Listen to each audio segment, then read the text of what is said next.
Comment arnaquer la réalité afin de résoudre tous tes problèmes? Einstein a dit qu'on ne peut pas résoudre un problème en conservant le même état d'esprit avec lequel on l'a créé. Cela veut dire que tout ce que tu as à faire pour résoudre n'importe quel problème dans ta vie, c'est d'entrer dans un nouvel état d'esprit. Et si je te disais que tu peux t'arranger pour que la réalité résolve tous les problèmes de ta vie, chaque stress, chaque inquiétude, chaque échec, chaque situation qui ne s'est pas déroulée comme tu le voulais, arrangée et résolue.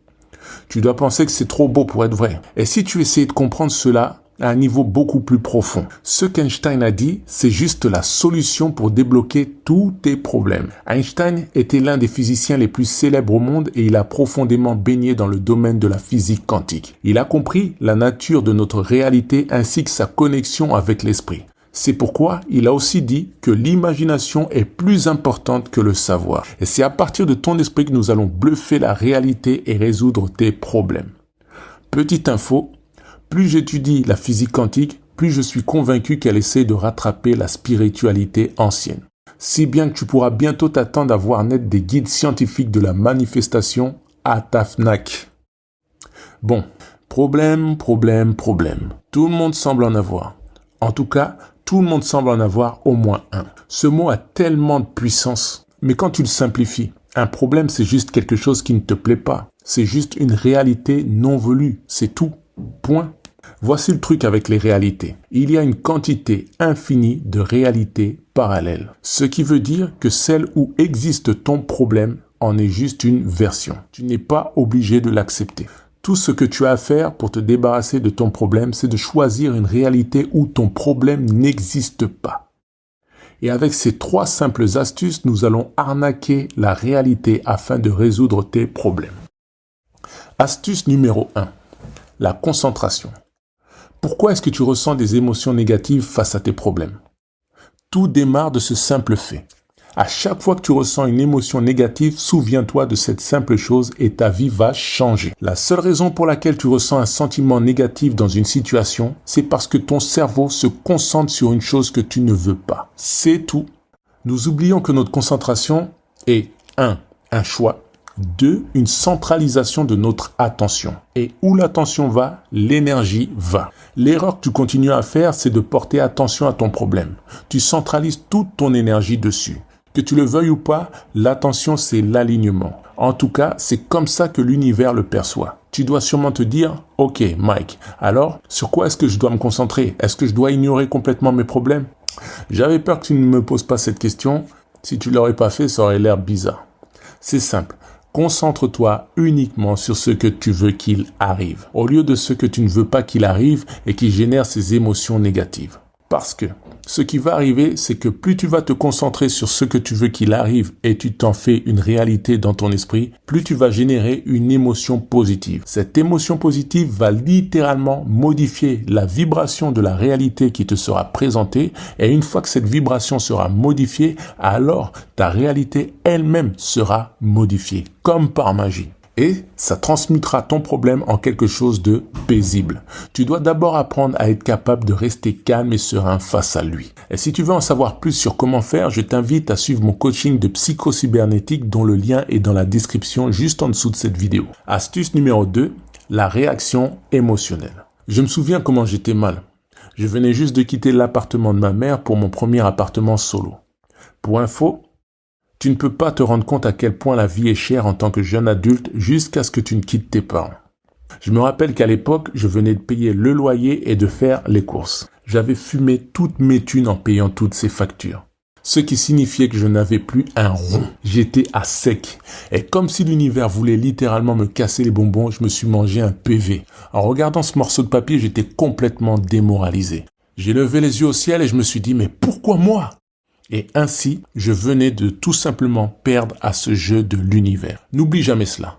Tu es un être énergétique. Et il y a des forces dans l'univers qui veulent se nourrir de tes émotions négatives. Elles mettront en place des événements dans ta vie juste pour te pousser à avoir une réaction émotionnelle. Parce que l'émotion est une puissante source d'énergie. Si un problème peut te faire sortir des réactions émotionnelles, tu seras marqué. Et à chaque fois que ces forces auront faim, elles viendront pour abuser de toi. Mon point est simple. Les réactions émotionnelles que nous donnons aux problèmes sont exactement ceux qui les maintiennent en vie. Si j'insultais tes ancêtres dans une langue que tu ne comprends pas, ça n'aurait aucun effet sur toi parce que 1. Tu n'arriverais pas à en intégrer la signification de mes insultes. Et 2. Ça ne te causerait aucune réaction émotionnelle parce que de ton point de vue, ça ne serait pas réel. Mais voilà le truc lorsque tu réagis émotionnellement à un problème. L'univers consigne ta réaction comme ce type y croit à fond. Alors ce qu'on va faire, c'est qu'on va continuer à lui en donner. CQFD, ce qui ne peut pas te pousser à une réaction émotionnelle n'a pas d'importance. Conclusion, ce truc n'existe pas. Et en opposition, si ça a de l'importance, alors ça existe. C'est comme ça que l'univers résonne. Je sais, c'est relou. Pour gruger la réalité afin de résoudre tes problèmes, tu dois arrêter de lui permettre d'obtenir de toi une réaction émotionnelle. Maintenant que tu sais qu'il essaye de te démarrer, ça te donne un temps d'avance pour l'empêcher de t'avoir. À partir du moment où tu arrêteras de réagir à tes problèmes comme tu l'as toujours fait, ce sera une preuve absolue que tu as changé et là, la réalité commencera à changer pour toi. Astuce numéro 3. Les étiquettes. Il y a longtemps dans la galaxie, un pauvre fermier chinois avait perdu un cheval. Et tous les voisins vinrent à lui en lui expliquant comment ils étaient navrés de cette situation et à quel point ils n'avaient pas de chance. Le fermier répondit « Peut-être ». Un peu plus tard, ce cheval perdu réapparut accompagné d'un autre cheval et tous les voisins vinrent au fermier en lui expliquant comment ils étaient heureux et combien il avait de la chance. Le fermier, impassible, répondit « Peut-être ». Le jour d'après, le fils du fermier était en train d'essayer d'apprivoiser le nouveau cheval et il tomba et sa jambe se cassa. Et les voisins vinrent en expliquant comment ils étaient navrés pour son fils et qu'il n'avait pas de chance. C'était tragique. Et le fermier répondit « Peut-être ». Très peu de temps après cela, l'empereur déclara la guerre à une nation voisine et ordonna à tous les mâles valides d'aller sur le champ de bataille. Mais dû à sa jambe cassée, le fils du fermier n'a pas pu se joindre au combat. Sa blessure l'avait épargné d'une mort certaine. Et tous les voisins vinrent vers le fermier en lui expliquant comment ils étaient heureux pour lui et son fils et combien ils avaient de la chance. Leur fils à eux devait se sacrifier pour l'empereur. Et le fermier répondit « Peut-être ». Et l'histoire continua ainsi de suite indéfiniment. Ce que ce fermier a compris est que l'on ne peut pas attribuer de sens à la vie. Et je ne dis pas cela comme si j'étais un athée, mais en tant qu'humain, on tombe souvent dans l'illusion de la dualité. On pose des étiquettes sur des choses comme bien ou mal, positif, négatif, problème, solution. Mais d'un point de vue universel, tout forme un tout. Il n'y a pas de séparation. Ce qui veut dire que les étiquettes que nous posons sur les choses n'ont pas de raison d'exister. Réellement, elles n'existent pas. Elles existent uniquement pour réconforter notre ego. Et voici une chose que beaucoup de gens mourront sûrement sans savoir. Les étiquettes que nous utilisons sont toujours accompagnées d'une signification personnelle que l'on projette dans notre réalité. Pour simplifier, notre perception de la réalité est liée à nos projections.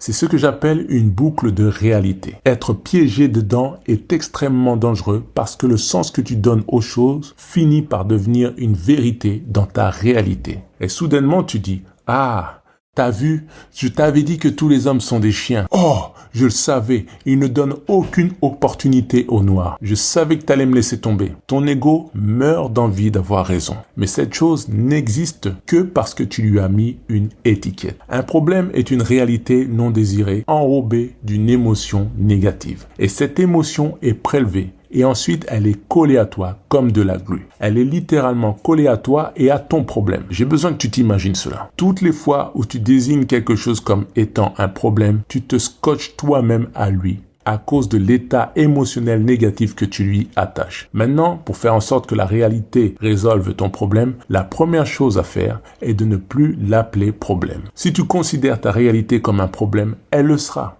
Souviens-toi de la boucle de la réalité. Désormais, tu dois te dire que tu n'as plus de problème.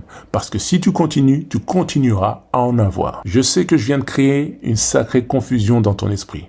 Alors je vais terminer avec cette question. Es-tu prêt à arrêter d'avoir des problèmes?